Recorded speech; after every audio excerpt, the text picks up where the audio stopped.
Welcome to the Flood Channel. Today, we'll separate myth from fact about flood insurance, tour an underground flood channel installation in a major Vegas intersection, and meet some very interesting people on the streets of the city. All that and more on the Flood Channel.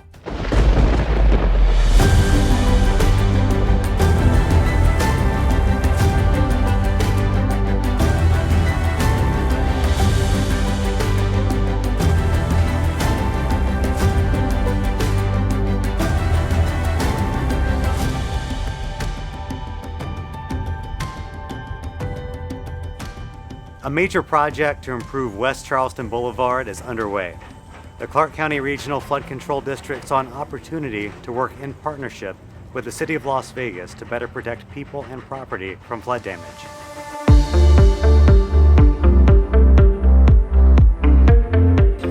This isn't just about digging a ditch. It's a complex, multifaceted operation designed to tackle long-standing challenges. This is about a $32 million project for the Clark County Regional Flood Control District. It's just under 2 miles of RCB box culvert that's going down the center of Charleston Boulevard. And there's about another 1.5 miles or so of smaller diameter storm drain that goes into these adjacent neighborhoods. Installing these massive concrete structures is a feat of engineering and coordination. Once we dig down to the proper depth and ensure that the grade that we're going to set that box on has proper flow, because all storm drain systems are a gravity system and they flow downhill naturally with gravity. So once the hole is dug, we'll put a bedding and grade the bedding to the percentage required on the drawings.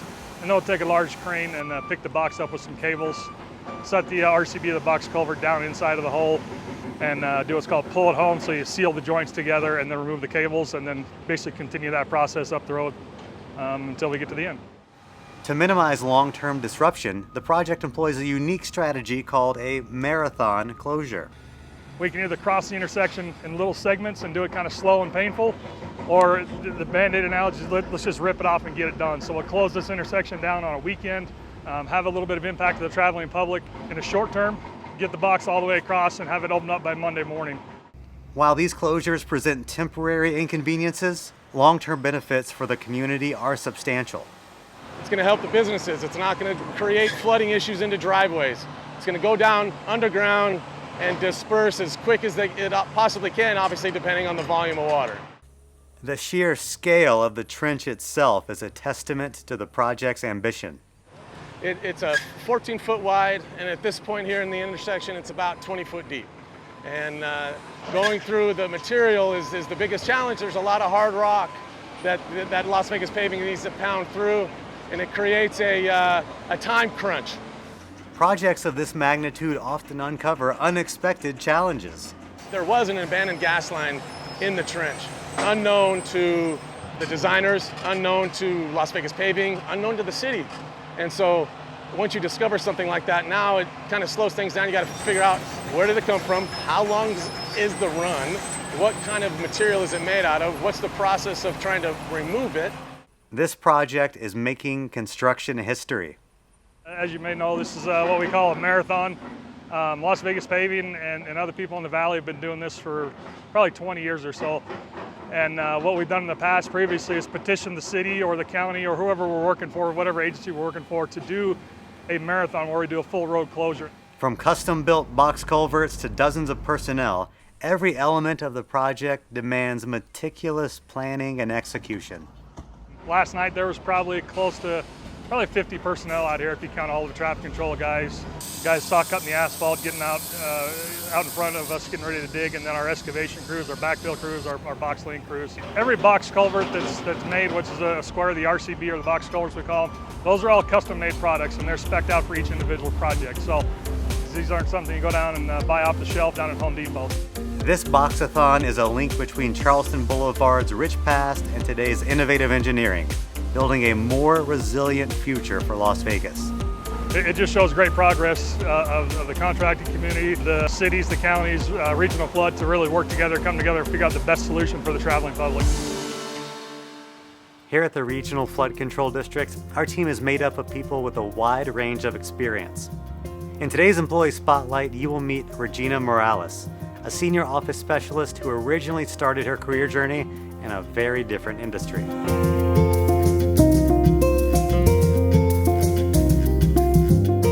a chef for 10 years and opened up a few restaurants. Like I did BJ's, Olive Garden, Buffalo Wild Wings, restaurants like that, like chain restaurants. It was a demanding, fast-paced life, especially after moving to Las Vegas to open a new location. The round-the-clock nature of the work was grueling. I was not aware 24 hours a day meant 24 hours a day, 365, pre-pandemic. So they were not playing around. I was doing like graveyard shifts, like till 6 a.m. and then going home to the kids and coming right back to work. So The relentless pace eventually led Regina to seek a change. The surprise move offered her something entirely new: weekends and holidays off for the first time. I had bought a new car, which was a Lemon, and then they kept sending me over to Enterprise to rent a car. So every week I was over there.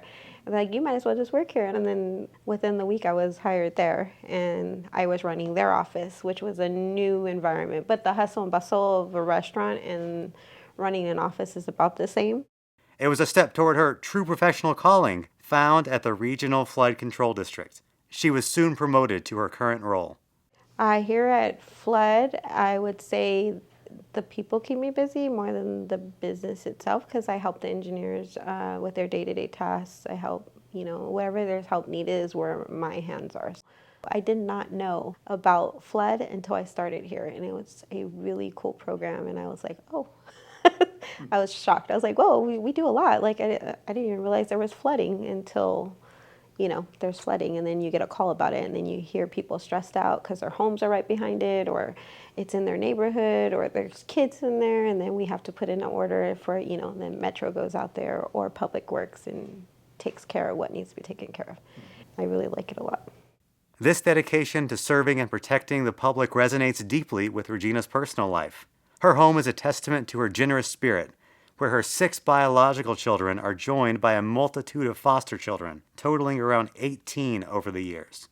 There in the LGBTQ community is a lot of the kids we got. We got a lot of older kids that were just not wanted or loved, or their parents didn't want them anymore because of their choices in life, and our home is an open home. Open arms and inclusion are a standard principle in Regina's world. 6 of them are birthed through me, and then the rest are my fosters. And I don't really call them my fosters, I call them my babies. So I don't want anybody to ever feel like they're not part of our family when they're super part of our family. But it is a big Christmas party. It's huge. We do a gift exchange because it's so huge. And character leads to success. We love you for who you are. As long as you're a good person, we'll always love you. This sense of purpose brings newfound lessons home, making her children flood smart. I'm very, very proud of this job. My kids are proud of me. And with this job, I'm able, one, to keep them safe in the community and know that they're safe. And now they're flood channel smart. Like, don't play with the channels. Water always wins. And they see how proud I am of it. So they are proud because I'm proud of the work that we pull here. It is very rewarding, this job. Regina finds her work to be a way to keep her loved ones and the wider community safe. So we get phone calls mostly around like flood season. Monsoon season is our busiest. That's our Super Bowl for the phones. And we get, once there's any type of more than 1 inch of rain, we'll get a lot of calls coming in. And that's where we come in and we put in the orders for them, either to have maintenance on the sewer lines, channels, and we get to work with Public Works and alongside with other entities. So you get to know a lot of people, and then you kind of just know who to contact when you need to for the public. 'Cause that's, our main goal here is the public. Both at work and home, Regina's personal style has earned her a new nickname, Mama Gina. Now that I'm getting older, I'm like, oh, I appreciate this more than running around and running in a kitchen and yelling at people, because it was really hard to be a female chef in the back of a kitchen full of men, because it's like they don't want to listen to you, but then you have to kind of like mom them, like, no, we're gonna do that. They're like, oh, okay, sorry, Mama Gina, and that's literally my nickname everywhere I've gone. It's like, Mama Gina, how do you do this? And it's nice. From a dynamic chef to a dedicated foster mother and a committed public servant, Regina Morales, or Mama Gina, as she's affectionately known, exemplifies a life devoted to caring for others. I make sure I take care of everybody I'm around, and it's what I was born to do. Each year, the Clark County Regional Flood Control District hosts an annual press conference. It helps remind the public about the dangers of flash flooding. By teaming up with local media, this event emphasizes the importance of preparing for monsoon season.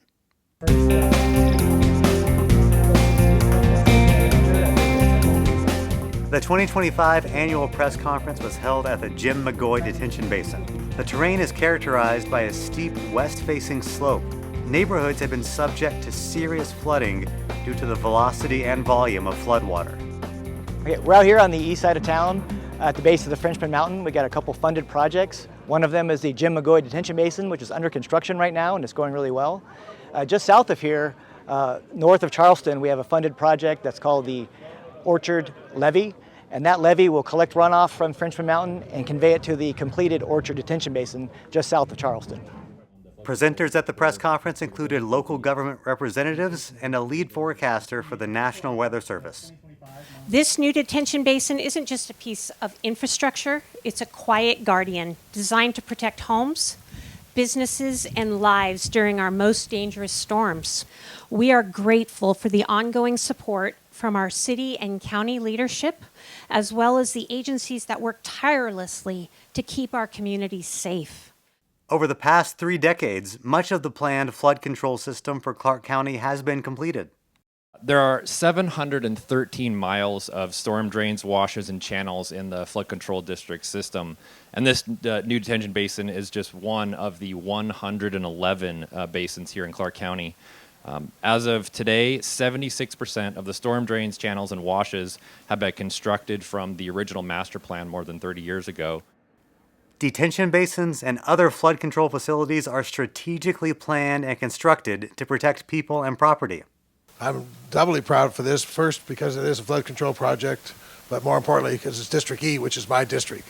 And honestly, since I've been elected, I've seen some major storms, and lots of these houses down here have suffered some major damage, huge inconvenience. So this is going to really make a big difference in East Las Vegas. The local office of the National Weather Service is an essential agency that alerts the public about monsoonal weather and possible flash flooding. This outreach is so critical to reach the vulnerable populations, especially as we do have an ever-present flood danger here in the Las Vegas Valley. So really hoping that especially the unhoused and some of the teenage groups that are especially vulnerable to floodwaters do get the message that we project today. While typically monsoon season usually begins in July and lasts through September, we've already had a taste of some monsoon-like weather thanks to an unusually active spring weather pattern. Websites operated by the National Weather Service and the Clark County Regional Flood Control District can give you a quick look at your real-time situation and any local flood threats. Pay close attention to the weather forecast when planning outdoor activities, and be prepared to take shelter even if the chance of rain is relatively low. When flash floods do strike and a flash flood warning is issued, the most immediate action should be to vacate any washes or drainages as they are designed to flood. Additionally, low water crossings and hilly desert terrain can quickly turn into raging flood channels, so never attempt to drive through them, as this is one of the most common ways to be swept away, and it only takes as much as 6 inches of flowing water to sweep you off your feet, and as little as a foot of water can start to float a small vehicle. So turn around, don't drown. Your life and safety are much more important. Even with so much infrastructure throughout Clark County, flash floods are unpredictable, they're dangerous, and they can occur anytime it rains, even if the rain is miles away from you. We had heavy rain and thunderstorms in early May, which brought a record-breaking 1.44 inches of rain to the Las Vegas Valley. That actually made it the wettest May on record by a pretty large margin, actually. The high peaks of the Spring Mountains in western Clark County often catch weather that otherwise doesn't affect the surrounding desert. Those same tall mountains are steep enough that floodwater quickly rushes down them and can travel a matter of miles in just minutes. Contrast this with the previous monsoon of 2023, which featured regional impacts from the remains of Hurricane Hilary. That storm brought widespread destruction to roads and infrastructure in the Mount Charleston area, and that was followed just weeks later by significant flash flooding in the Las Vegas Valley. East Las Vegas benefits greatly from the completion of the McGoy Detention Basin. The total cost of this project, it's about $23.7 million. 95% of the flow that's come into this basin is being reduced by this basin. What happens is it rains, you can see it's very steep watershed, runs off this mountain very quickly, fill up this detention basin, and then it'll store it there and then release it very slowly downstream, making it much safer. Even with the construction of the flood control network, there are simple precautions individuals can take to protect their family and their property. So please, if a storm is on the way, stay indoors and wait out the storm. Keep children and pets away from floodwaters and flood control facilities, especially during a storm event. And stay out of the flood channels and detention basins. As beautiful as this is, we don't really want you over here because it's dangerous when there is a flooding event. We know that when it comes to Southern Nevada, when it comes to our flood control facilities, water always wins.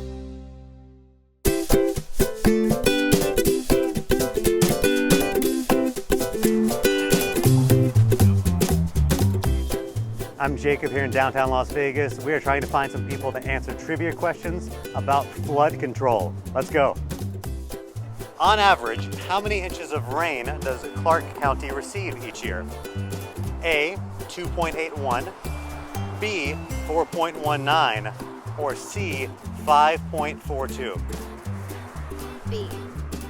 You said B, 4.19?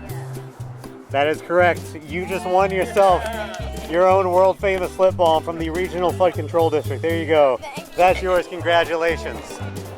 Which process is not part of the water cycle? Is it A, evaporation, B, formutation, or C, precipitation? B. You said B, formutation. That is correct. You just won your own tube of lip balm from the Regional Flood Control District. When rain falls in Clark County, where does it eventually flow to? A, Lake Mead, B, the Great Salt Lake, or C, the Muddy River? Lake Mead. You said Lake Mead. That is correct. Yeah! You just won a world famous lip balm from the Regional Flood Control District. Thanks for playing. Las Vegas is located in which desert? Is it A, Great Basin, B, Sonoran, or C, Mojave? Mojave. You said C, Mojave. Correct, yes. That is correct. You just won. We'll give you 3 tubes. There's 1, 2, Thank you. and 3. What you say? You said. Thank you. You're welcome. 3 tubes of world famous lip balm. Thanks for playing.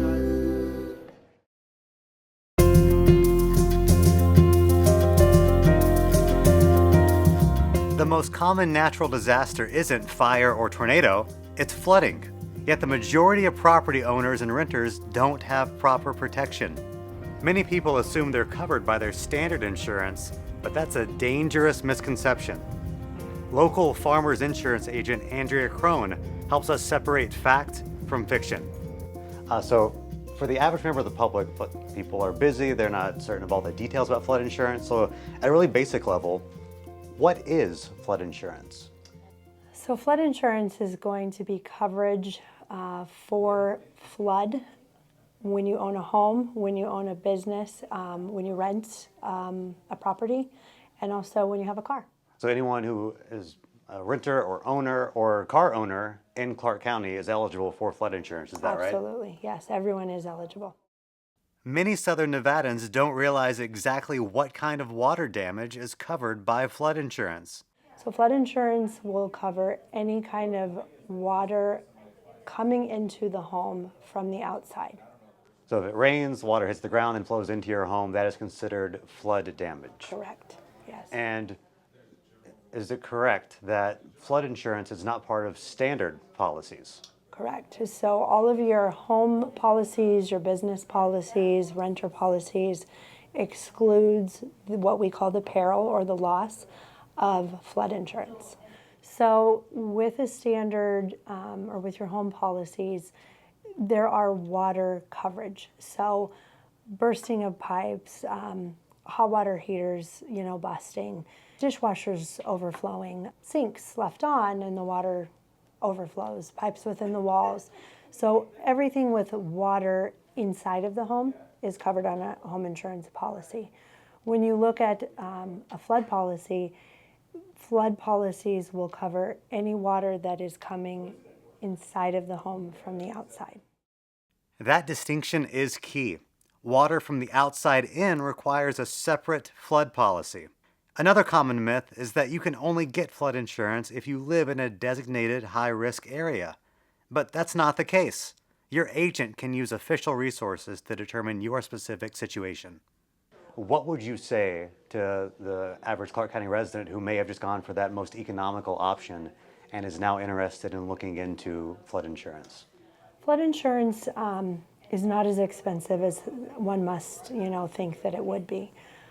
It's very affordable. It's like going to Starbucks and getting your coffee daily. I mean, when you do have a loss, it's going to cover your stuff. It's going to cover your home, your investments. So maybe a fair question would be, so let's say someone does not have flood insurance and they sustain flood damage. They might think, oh, even if I don't have insurance coverage, it's okay. I hear about federal protection, federal reimbursement coverage. Can you talk about that for someone who might think, oh, if flooding hits and my insurance doesn't cover it, there will be another federal option? With the federal government, you can get loans to help you recover. But the problem with those are, let's just say you get a $50,000 loan at a 4% interest. You're looking at about a $240 payback, monthly for 30 years on some of these loans just to recover the loss, So having a flood policy in place for $30 a month, let's say, offsets any kind of loans that you'd have to take out to recover, in the future if you needed to replace those things and rebuild. For a lot of people, insurance can be kind of this intimidating thing to try to figure out. Should there be a concern? Should people be reluctant to find out more information from their agent? No. It's never going to be a concern. I would say call your agent, ask the information, get some quotes. It's cheaper than you think it would be, and it's protection, because we never know what's going to happen.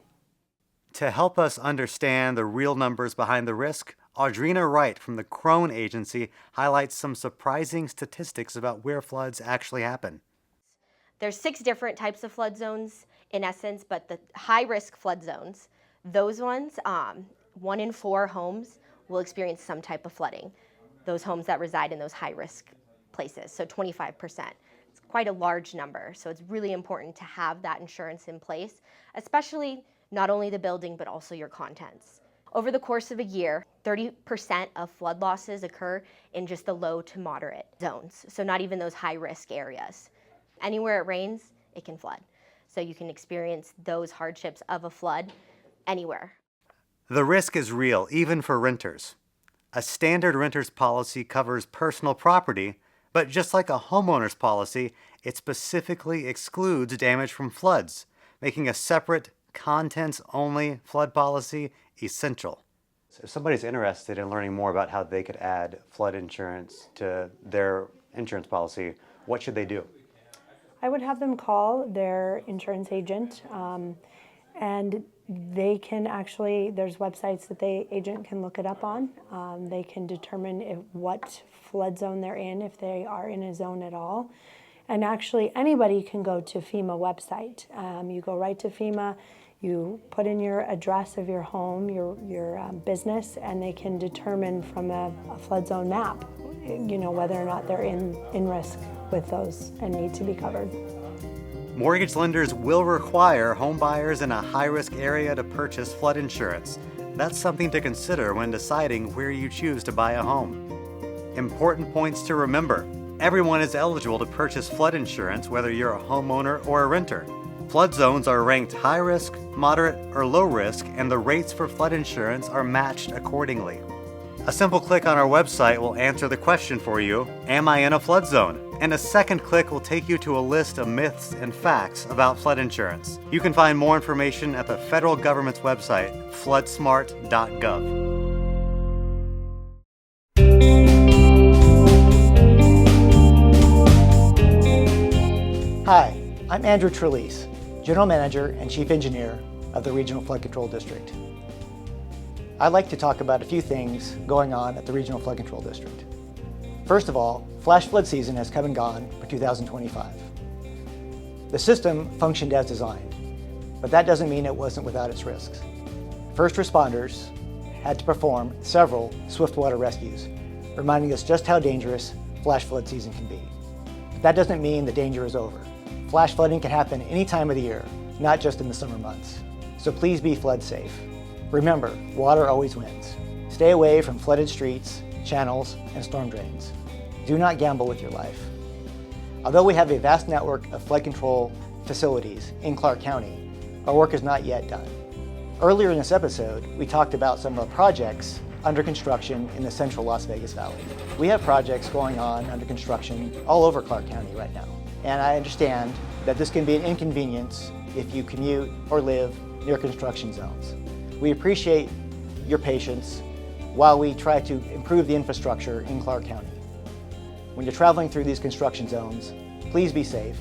Please respect our construction workers as they try to improve the infrastructure to make the visitors and residents and your properties safer from the dangers of flooding. We're very proud of our contractors on our West Charleston project around the Decatur area for doing a great job in keeping traffic moving through the area. There was a box-a-thon which had a construction in the intersection that closed Friday night and was reopened by Monday morning. Hopefully you didn't even notice that a large portion of the storm drain got built during that time. So great job to our construction team. You can always visit our website at regionalflood.org if you want more information on current and upcoming construction projects. And speaking of the new website, we have a new design that we just launched that will be more streamlined and easier to find the information that you are looking for regarding flash flood safety. So if you haven't visited our site before, now is a great time to check it out. The district is committed to providing a flash flood safe community in Clark County, year-round. This holiday season, please be flood safe. And thank you for tuning in to the Flood Channel. Thank you for joining us for this episode of the Flood Channel. If you'd like more information about the Clark County Regional Flood Control District, you can visit our website at regionalflood.org. You can also follow us on Facebook, X, Instagram, TikTok, and YouTube. We'll see you next time.